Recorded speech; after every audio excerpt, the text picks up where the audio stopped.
This is Story Recapped. Today, I'm going to explain a sci-fi film called Attraction. Spoilers ahead.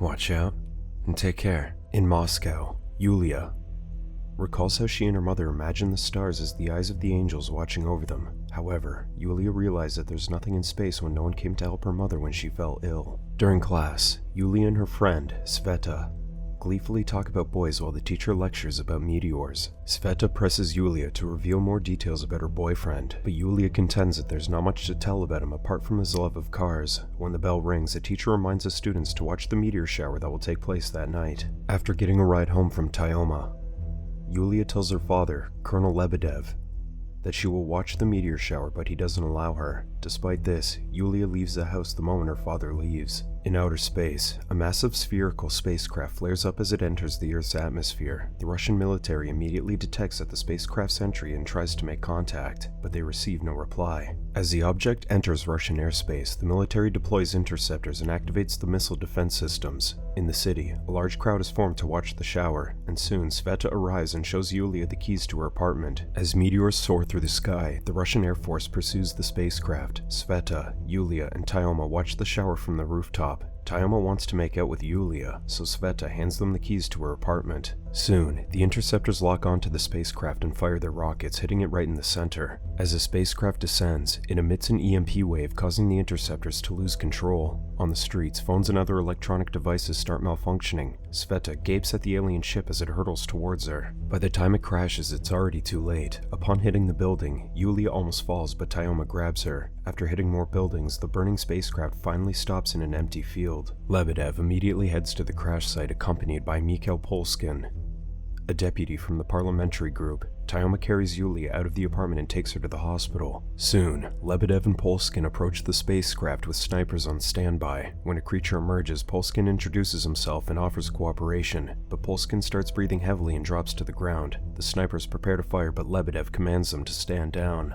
During a briefing, Lebedev reports that the aliens advise them to stay away from the spacecraft to avoid further casualties as they repair the ship. Polskin's been taken to an intensive care unit after his pacemaker failed like any other electronic device near the ship. A government official asks him to launch an assault, but Lebedev advises them to wait and observe to avoid provoking aggression. After 4 days in the hospital, Yulia wakes up and learns about the crash. A news report reveals that 232 people died, with dozens still missing. Yulia finds Tyoma in the waiting area and asks what happened to Sveta, but he stays silent. When they leave the hospital, Lebedev arrives and tells Yulia to get inside the military truck. Upon arriving at home, Yulia's grandmother, Lyuba, greets her with a hug. Yulia surmises that her father asked Lyuba to come so that she wouldn't run away. At school, she sees the memorial for Sveta in the hall. During class, the teacher tells the grieving students not to give in to their anger, noting that they have a unique opportunity to learn about themselves by observing the aliens. Yulia, distraught by Sveta's death, contends that the aliens should leave, noting that Sveta would still be alive if they didn't come. Yulia angrily leaves the classroom and the other students follow suit. When she gets home, Yulia opens a safe in the study room and takes her father's gun.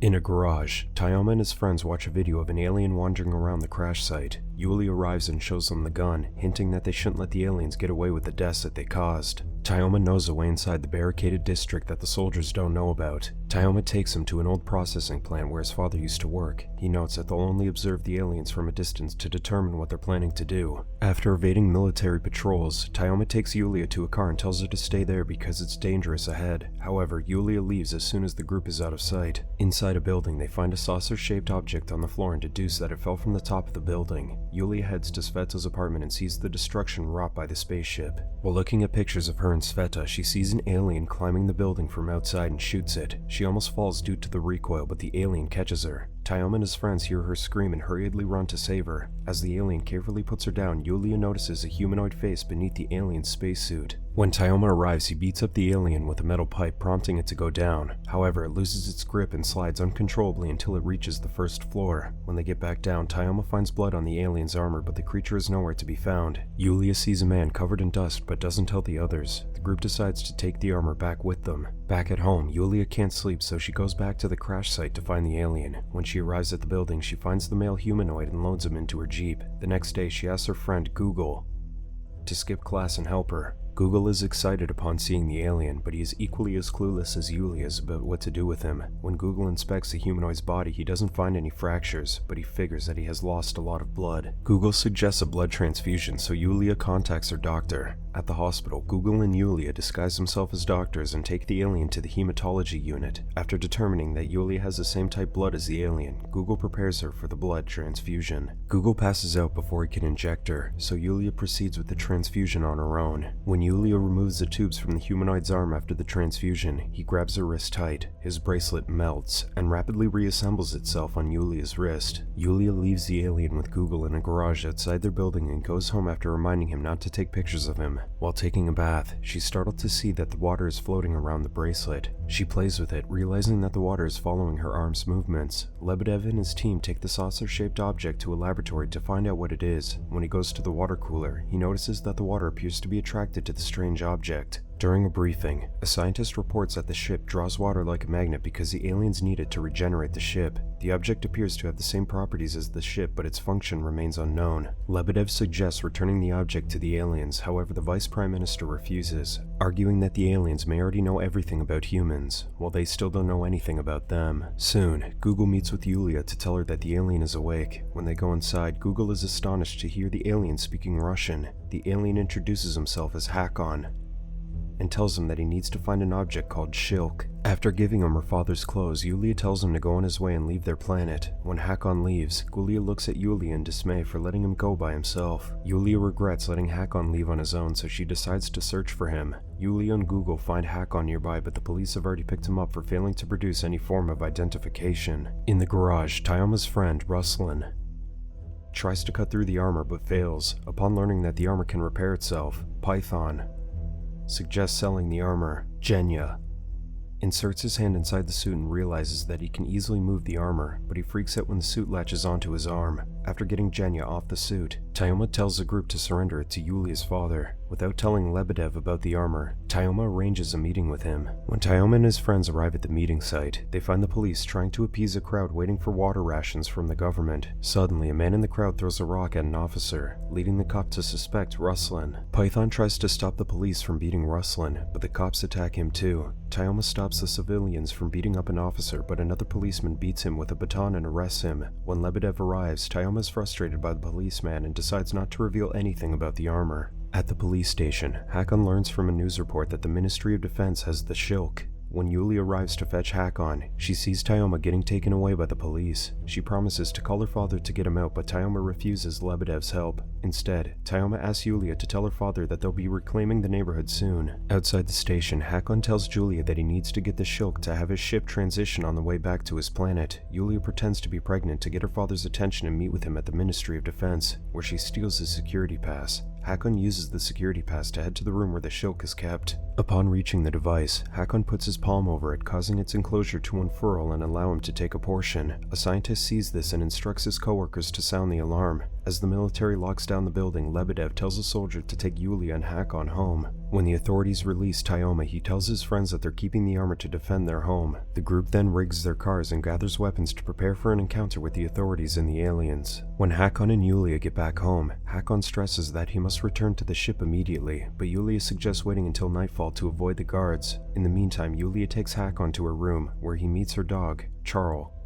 When Hakon senses that the dog is suffering, Yulia reveals that Charles is getting old. Lebedev suggested putting the dog down, but Yulia refuses because she considers Charles as family. Hakon is confused about Yulia's affection for Charles, so she explains human emotions such as gratitude, loneliness, love, and hatred. Lyuba barges into the room demanding to be introduced to Hakon. Upon seeing Lyuba's old age, Hakon asks Yulia if it's time to put her down. To avoid any more awkward moments, Yulia leads Lyuba out of the room. When she gets back, she finds Hakon treating Charles with the Shilk. Hakon explains that a person can live forever as long as the Shilk is nearby, implying that Hakon is immortal. Soon, Lebedev arrives with his military convoy, so Yulia and Hakon sneak out of the house. Hakon notices Yulia smoking a cigarette and asks why she does it when it's harmful to her health. Yulia asserts that people smoke to die faster when a superior race lands on a planet to destroy humans. Hakon argues that humans are only hurting themselves because aliens wish them no harm. When Yulia takes Hakon to Google's house, they find him watching videos of Tyoma interviewing people about martial law and the presence of aliens in the city. They can't stay because his parents will be home soon, so Yulia takes Hakon to a concert. As they enjoy themselves, Genya recognizes Yulia and calls Tayoma. While dancing, Hakon puts both their hands on their foreheads together. This allows Yulia to see a vision of Hakon's home, where Yulia finds marvelous buildings with abundant water freely flowing and floating around a lush green city. Hakon asserts that his planet is almost the same as Earth, but they haven't seen death in a long time.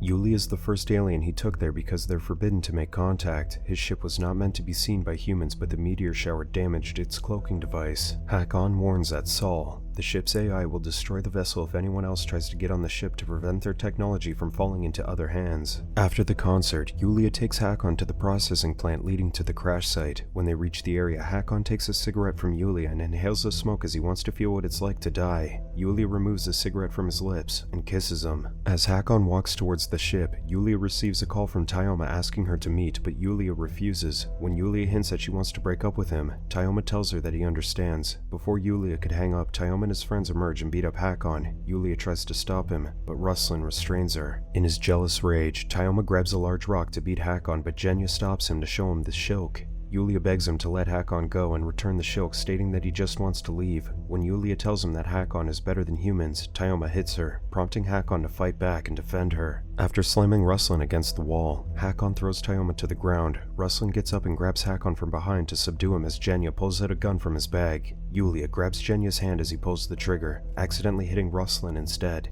As the gang tries to help Ruslan, a military patrol arrives, prompting the group to run. Yulia asks Hakon to revive Ruslan, but the shilk can't resurrect the dead. After evading the military, Tayoma tells Python to gather their friends and announce that the aliens have killed Ruslan. The group spreads the word on social media that the creatures have murdered a man, triggering outrage. Soon, the people start taking weapons from Tayoma's car and march towards the restricted zone. Tayoma takes the garage key from Python and tells him to meet him in the restricted zone. The protesters soon reach the barricade armed with batons and pipes. Python runs over the barricade, allowing the protesters to enter the restricted zone. Inside the garage, Tayoma wears the armor, grunting and screaming as the suit adjusts to his body. Crowds attack the police after being incited by Python. When Lebedev arrives at the military camp near the crash site, Hakon warns him that Saul would destroy the ship if anyone gets too close to it. As the protesters approach the ship, aliens in armor emerge to prevent them from reaching the vessel. Python tries attacking one of the aliens, but it manages to grab him. When he throws a Molotov cocktail on the alien, the creature throws him away and quickly extinguishes the fire. After receiving a call from the Vice Prime Minister, Lebedev tells his men to get ready for a full frontal assault. Yulia denounces his decision, but Lebedev begs her to forgive him because he's lost and afraid. Yulia suddenly grabs his gun and points it to her head, telling him to trust her and give her the keys to the armored truck. With Hakon by her side, Yulia drives the truck to the ship. Lebedev soon arrives at the crash site with the tactical unit to fend off the protesters. As Yulia gets close to the ship, Tayoma catches up to them and tries to break into the truck. Failing to break through the bulletproof glass, Tayoma rams the truck, causing it to fall over. When it stops, Hakon sees that Yulia is unconscious, so he gets off and charges Tayoma. He swiftly evades Tayoma's attacks, so Tayoma grabs him and throws him against a car. Hakon grabs a pipe and hits Tayoma several times, but Tayoma grabs him and pummels his body. When Yulia wakes up, she runs over Tayoma, causing him to drop Hakon. With Tayoma trapped between a car and an armored truck, Yulia quickly runs towards Hakon. Tayoma manages to break free from the car, but not without severing the armor's limb. A soldier approaches, pointing a gun at him, so Tayoma punches the man and removes the armor. While Yulia embraces Hakon, Tayoma takes the soldier's firearm and shoots them. When they drop to the ground, Hakon kisses Yulia and falls unconscious. Soon, Lebedev finds that Yulia is already dead. The aliens carry their bodies inside the ship with Lebedev walking alongside them. As water covers Yulia's body, Saul explains that the water is helping her tissue regenerate. The AI discloses that Hakon should have lived forever, but he decided to pass on his life force to Yulia. Saul reveals that the Earth is restricted from public visitations from the aliens due to its extremely aggressive social environment. With its military conflicts and total depletion of resources, it surmises that the planet will be gone in 600 years. The aliens can only observe because contact with underdeveloped civilization only hastens their extinction. The only factors that can change the aliens' decision are Yulia's efforts to save Hakon and his choice to give his life to her. Saul believes that Hakon learned that there's more to life than immortality, so the AI must share his discovery with the other aliens. Soon, Yulia wakes up and sees Hakon lifeless in his pod. After Yulia and her father leave the ship, it powers up and levitates to the sky. Residents of the city watch the spacecraft in amazement as it flies away and releases the water it used to repair itself. Sometime after the ship left, people are already preparing for the next alien invasion, ignoring the fact that an alien believed in humans despite their lack of trust in themselves. As the ship flies back to its home planet, Hakon's body moves inside his pod.